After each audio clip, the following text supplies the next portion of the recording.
का, आस और विश्वास का, जन जन के जीवन की खुशहाली का दर्पण, जन जन के जीवन की खुशहाली का दर्पण, ये है कृषि दर्शन। ये है कृषि दर्शन। नमस्कार, कृषि दर्शन कार्यक्रम में आप सभी का स्वागत है। किसान साथियों, आप जानते हैं कि हमारे माननीय प्रधानमंत्री श्री नरेंद्र मोदी जी अक्सर कहते हैं कि किसान के पास बहुत ताकत है। अगर भारत को आत्मनिर्भर बनाना है तो किसान का बड़ा योगदान है भारत को आत्मनिर्भर बनाने में। हम बात करें अगर आज़ादी के समय से आज तक की, तो कृषि के क्षेत्र में बहुत सारे बदलाव हुए हैं। 60 के दशक में हरित क्रांति आई तो हमने खाद्यान्न में आत्मनिर्भरता मिली। इसके साथ साथ समय के साथ साथ बहुत सारी तकनीकी कृषि क्षेत्र में जुड़ती चली गई, बहुत सारे नए आयाम कृषि के साथ जुड़ते चले गए।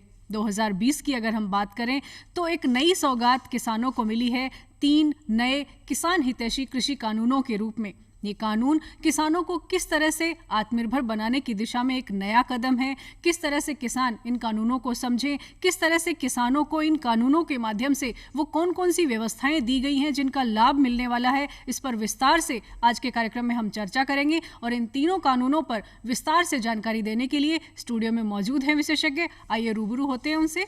आज के कार्यक्रम में हमारे साथ हैं डॉक्टर शुचि माथुर, आप असिस्टेंट डायरेक्टर हैं नियाम में, राष्ट्रीय कृषि विपणन संस्थान जयपुर में। सर, मैम, कार्यक्रम में आपका बहुत बहुत स्वागत है। नमस्कार। सबसे पहले किसान साथियों यही जानना चाहेंगे कि ये जो तीनों कानून हैं, ये तीनों एक दूसरे से अलग कैसे हैं, आप इनको कैसे समझें कि ये तीनों कानून हैं क्या। तो मैम यही जानना चाहेंगे कि किसान साथी सरल भाषा में इन तीनों कानूनों को अलग अलग कैसे समझें। बिल्कुल। देखिए, जैसा आपने बताया कि आत्मनिर्भर भारत है तो आत्मनिर्भर कृषि भी होनी चाहिए, और इसी सोच और इसी के सोच को आगे ले जाते हुए ये 3 कानून आए हैं। तो पहला कानून जो है ट्रेड एंड कॉमर्स एक्ट, जिसे हम सरल भाषा में समझने की कोशिश करेंगे। जी अभी तक क्या हो रहा था कि किसान अपने प्रोड्यूस को एपीएमसी की जो मंडी हम तीनों होती के है, नामों पर जिक्र करें तो तीनों का नाम एक बार हम समझ लें ताकि किसान साथी तीनों को समझ लें। एक कानून नहीं है, ये 3 कानून ये हैं। बिल्कुल बिल्कुल ये 3 अलग अलग कानून हैं। और जिसमें पहला कानून जिसे हम ट्रेड एंड कॉमर्स कह रहे हैं, इस कानून के जो जिसके बारे में आपको मैं बता भी रही हूँ, इसका ऑब्जेक्टिव ये है कि पहले जो किसान था एपीएमसी यार्ड के अंदर, मार्केट के अंदर ले जाके अपने प्रोड्यूस को बेचता था, और उस पे जो भी सेस या लेवी या टैक्स जो लगता था वो उसको पे करना पड़ता था। पर इस जो पहले कानून का जो बहुत ही सुंदर रूप कहेंगे या ब्यूटीफुल, हम कहेंगे ब्यूटीफुल चीज़ जो इसकी ये है कि किसान चाहे तो अपने प्रोड्यूस को अपने खेत से, अपने खलिहान से, जहाँ उसने अपने प्रोड्यूस को स्टोर कर रखा है, उस वेयर हाउस से, साइलोज में, कोल्ड स्टोरेज से, या किसी इंडस्ट्री के अंदर अगर उसने अपने प्रोड्यूस को रख रखा है तो वो वहाँ से भी अपने प्रोड्यूस की ट्रेडिंग कर सकता है। ये तो हुआ ट्रेड एंड कॉमर्स एक्ट। जी। दूसरा हम बात कर रहे हैं कॉन्ट्रैक्ट फार्मिंग। जी, दूसरा जो कानून है वो है कॉन्ट्रैक्ट फार्मिंग, जिसे हम अनुबंध खेती भी कहते हैं।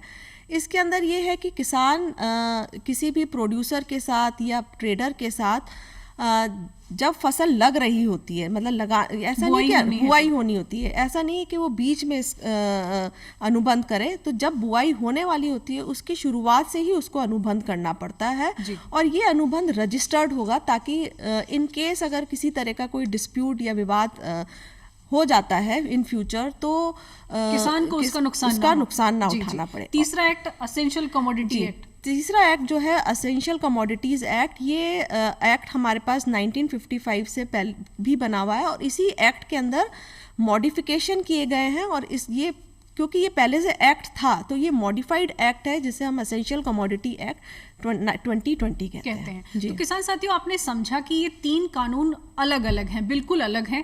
एक कानून जो कि 1955 में बनाया गया था, एसेंशियल कमोडिटी एक्ट, इसमें संशोधन किया गया है 2020 में। बाकी जो 2 कानून हैं उनको एक तरह से नए कानून आप कह सकते हैं। पहला कानून ट्रेड एंड कॉमर्स एक्ट 2020 है, जिसमें आपके विपणन के जितने भी तरीके हैं, विपणन की जो व्यवस्थाएं हैं वो इसमें दी गई हैं। दूसरा जो कॉन्ट्रैक्ट फार्मिंग का है, उसमें अनुबंध खेती किस तरह से होती है उसका पूरा सिस्टम इस कानून में समझाया गया है। तो कहने का मतलब ये कि जो तीनों कानून है ये तीनों अलग हैं, एक दूसरे से इंटरलिंक तो हैं, ज़रूरी है क्योंकि किसानों के हित के लिए तो सारी व्यवस्थाएं हैं किसान के लिए, लेकिन तीनों कानून बिल्कुल अलग हैं। मैम अक्सर हम देख रहे हैं जब से कानून लागू हुआ है कहा जा रहा है कि ऐतिहासिक कानून है, तो इसमें ऐसा वो कौन सा प्रावधान है इन कानूनों को देखें तो कि जो किसान को मजबूती प्रदान कर रहा है और एक ऐतिहासिक कदम है किसानों की आत्मनिर्भरता के लिए? जी जी इन कानूनों को ऐतिहासिक कानून इसलिए कहा जा रहा है कि अगर हम 1950 मतलब पुरानी की तरह 1950 की तरफ अगर हम चलें तो देखेंगे कि किसान पहले जो खेती करता था वो अपने प्रोड्यूस को अपने ही गांव के जो कि ट्रेडर होता था उसी को वो बेचता था। पर जब APMC बनी उस वक्त ये हुआ कि वो उसको एक नया विकल्प मिला कि वो उस ट्रेडर के अलावा चाहे तो अपने प्रोड्यूस को APMC में ले जाके भी बेच सकता है। लेकिन इस कानून का जो ब्यूटिफिकेशन है कि वो चाहे कहीं से भी अपने प्रोड्यूस को बेच सकता है, तो उसको कई तरह के ऑल्टरनेटिव चैनल्स मिले। वो चाहे तो अपने खेत से बेचे, चाहे वो APMC में ले जाके बेचे, चाहे वो नाम का जो ऑनलाइन प्लेटफॉर्म है वहाँ ले जाके बेचे।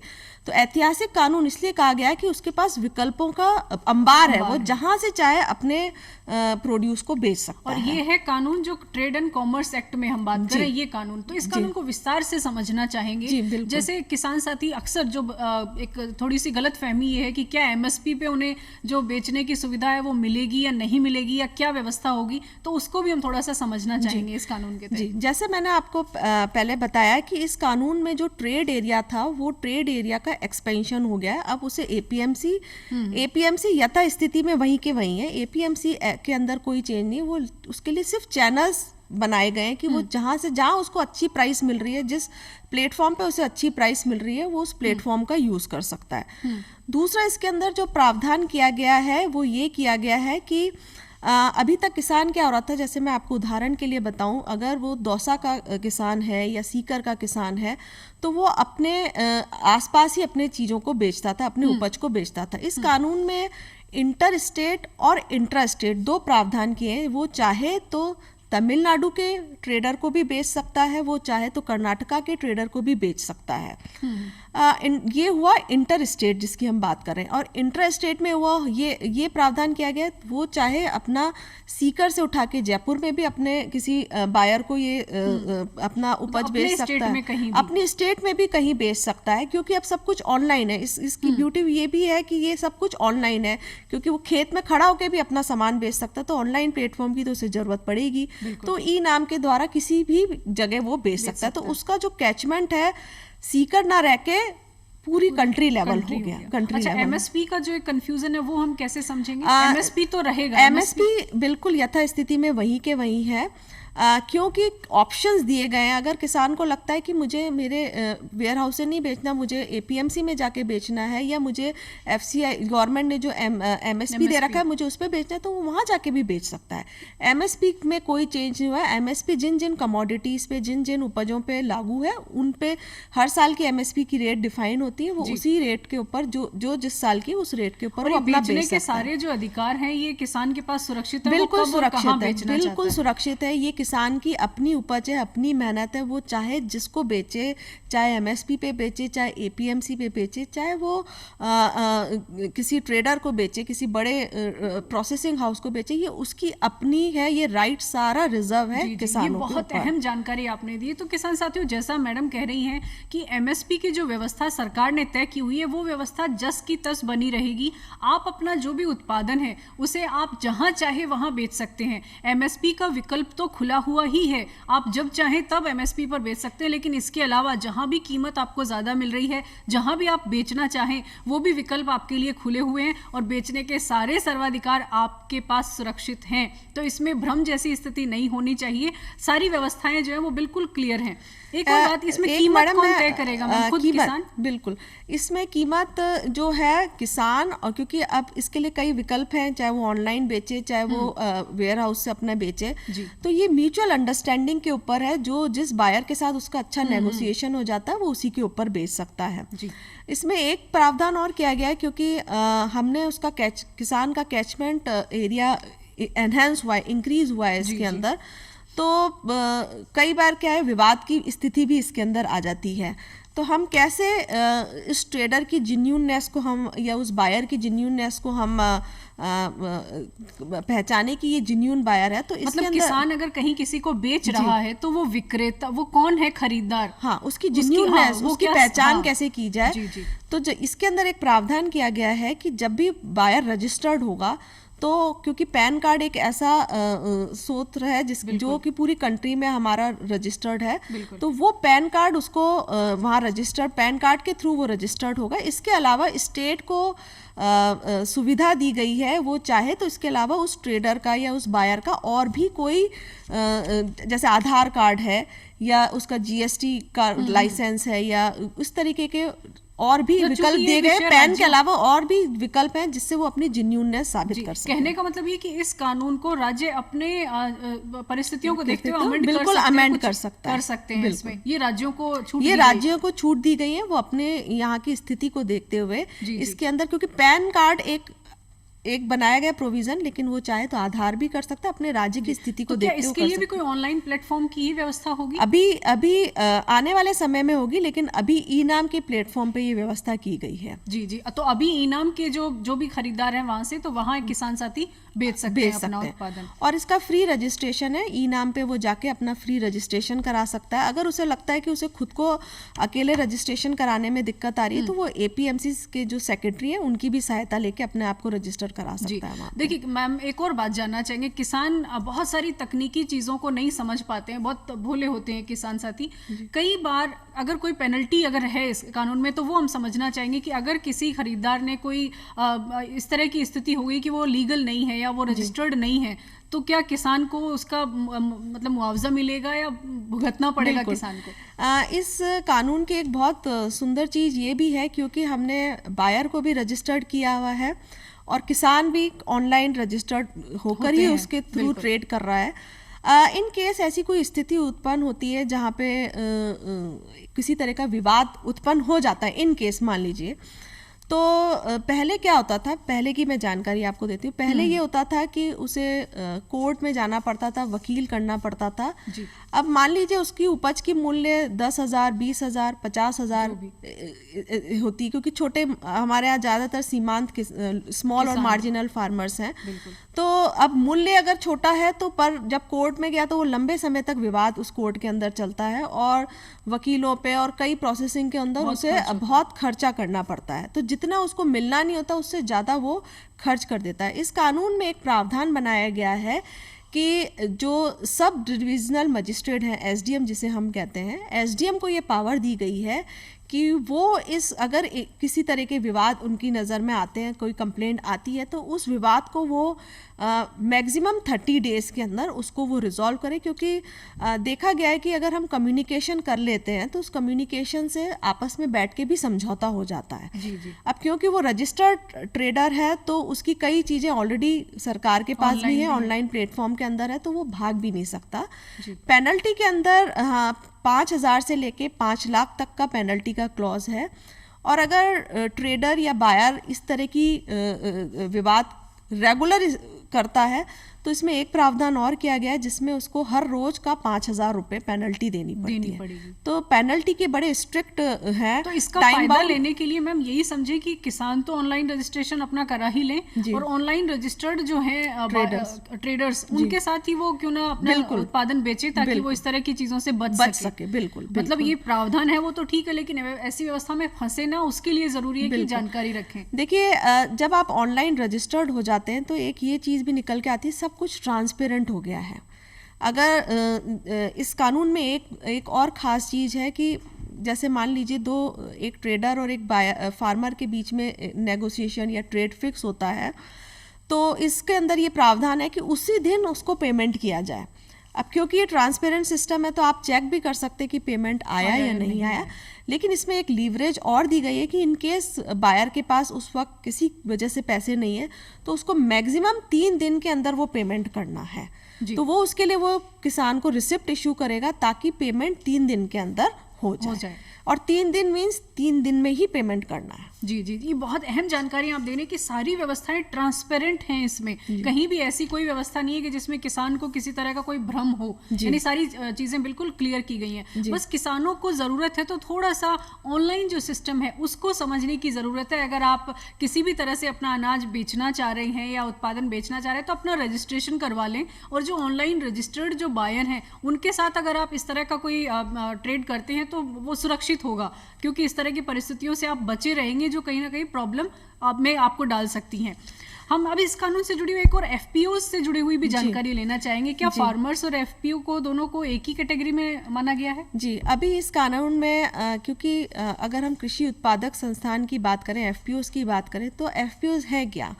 एफपीओज है एग्रीगेशन ऑफ फार्मर्स, यानी कि किसानों को एकत्रित करके हमने उस कंपनी या उस कोऑपरेटिव के हमने रजिस्ट्रेशन कराया है। इस कानून में किसान को और एफपीओ को एक ही लेवल पे रखा गया है। और एक चीज़ मैं जानकारी और देना चाहूँगी कि FPO means aggregation, FPO means जुड़ाव, एफपीओ मीन्स यूनिटी। तो अगर समूह तो अगर किसान की कंपनी जिस एफपीओ जिसे हम बोल रहे हैं वो रजिस्टर्ड हुई है एक्ट के अंदर, तो वो चाहे तो अपना ऑनलाइन प्लेटफॉर्म भी बना सकती है और उसके थ्रू भी ट्रेड कर सकती है। अच्छा, ऑनलाइन प्लेटफॉर्म में क्या होता है, देखिए जहाँ हम ट्रांसपेरेंसी की हम बात करें वो सब कुछ ऑनलाइन प्लेटफॉर्म में होता है। तो एफपीओ भी अगर अपना खुद का प्लेटफॉर्म चाहे तो वो ई नाम के अलावा ये एक पैरेलल प्लेटफॉर्म भी बना सकती है। अपने जैसे कोई एक गांव के 5 या 10 किसान मिलकर एफपीओ बनाना चाहते हैं तो वो अपना ऑनलाइन प्लेटफॉर्म बना ले ताकि ट्रांसपेरेंट तरीके से काम कर सके। और क्योंकि एफपीओज अभी 7,500 के करीब एफपीओज हमारे रजिस्ट्रेशन होगा एफपीओज हो चुकी है, और 10,000 का इस साल का टारगेट है कि 10,000 एफपीओज और बननी है।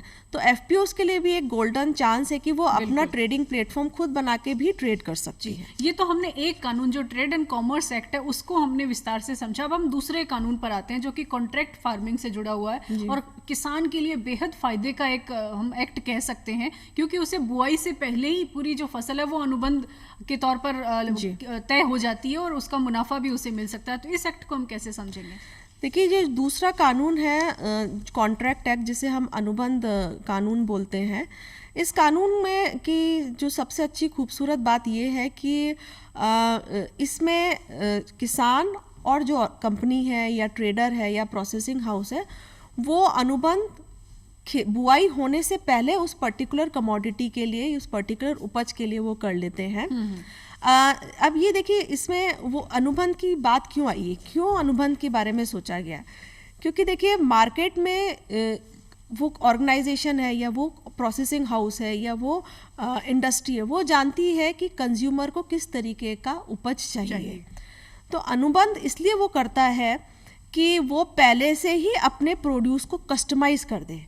अब यहाँ देखिए, यहाँ बाजार बिल्कुल कंज्यूमर ड्रिवन हो गया है। कंज्यूमर को क्या चाहिए उसके हिसाब से वो अनुबंध किया गया, उसके हिसाब से कस्टमाइज सीड दिया गया, उसके हिसाब से सीड जब उसको कस्टमाइज दिया गया तो अनुबंध में ये तय किया जाता है कि बुआई से लेके उसकी प्राइस तक सब कुछ उसके अंदर पहले से तय हो जाता है। और मान लीजिए उस फसल का जो समय है वो 3 महीने है या 5 महीने, तो 5 महीने बाद किसान को पता होता है कि मुझे किस प्राइस पे मेरा ये प्रोड्यूस, और ये प्राइस जो है ये कंपनी और किसान दोनों के बीच में तय होता है। बिल्कुल बिल्कुल, इसमें किसी का कोई रोल नहीं है। ये उन फार्मर यानी कि किसान और कंपनी, उन दोनों का म्यूचुअल अंडरस्टैंडिंग के साथ वो अनुबंध बनता है और दोनों साइन करते हैं। उस पर किसी प्रकार का किसान के ऊपर कोई दबाव नहीं है।